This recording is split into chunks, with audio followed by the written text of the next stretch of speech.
Hi-ho, Mr. Allen back on his porch / office to bring you the next chapter Because of Winn-Dixie, written by Kate DeMillo, published by Candlewick Press. We're on chapter 14.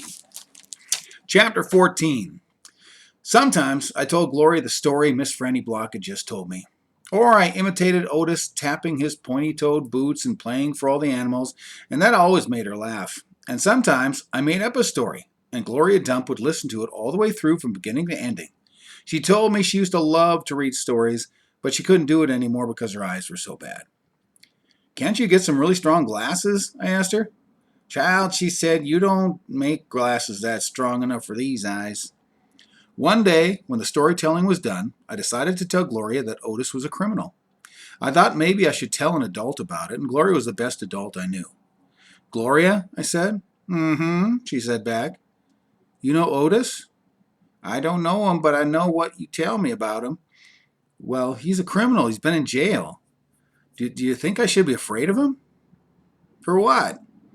"I don't know. For doing bad things, I guess. For being in jail." "Child," said Gloria, "let me show you something." She got up out of her chair real slow, took hold of my arm. "Let's the two of us walk all the way into the backyard." "Okay," I said.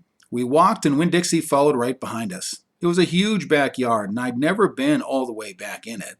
When we got to the big old tree, she stopped. "Look at this tree," Gloria said. I looked up. There were bottles hanging from just about every branch. There were whiskey bottles and beer bottles and wine bottles, all tied with string, and some of them were clanking against each other and making a spooky kind of noise. Me and Winn-Dixie stood and stared at the tree, and the hair on the top of my head rose up a little bit, and he growled deep in his voice, or deep in his throat. Gloria Dump pointed her cane at the tree.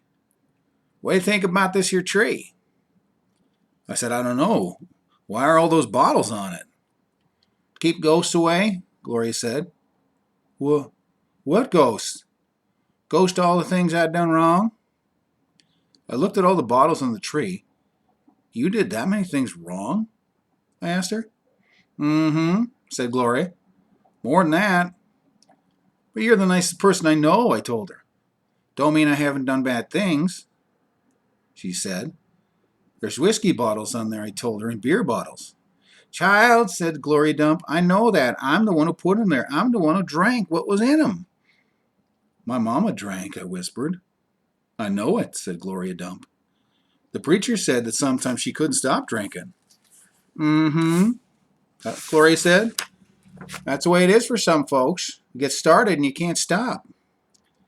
Are you one of those folks?" "Yes, ma'am, I am. But these days I don't drink nothing stronger than coffee."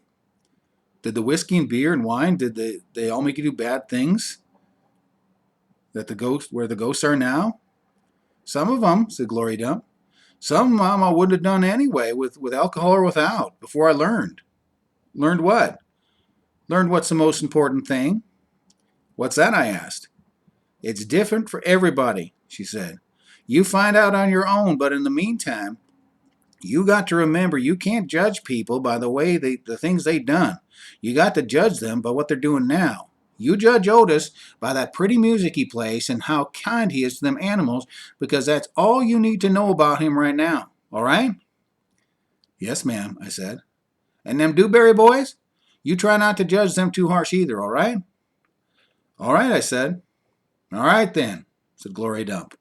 And she turned and started walking away. Winn-Dixie nudged me with her wet nose and wagged her tail. When he saw I wasn't going, he trotted after Gloria. I stayed where I was and studied that tree.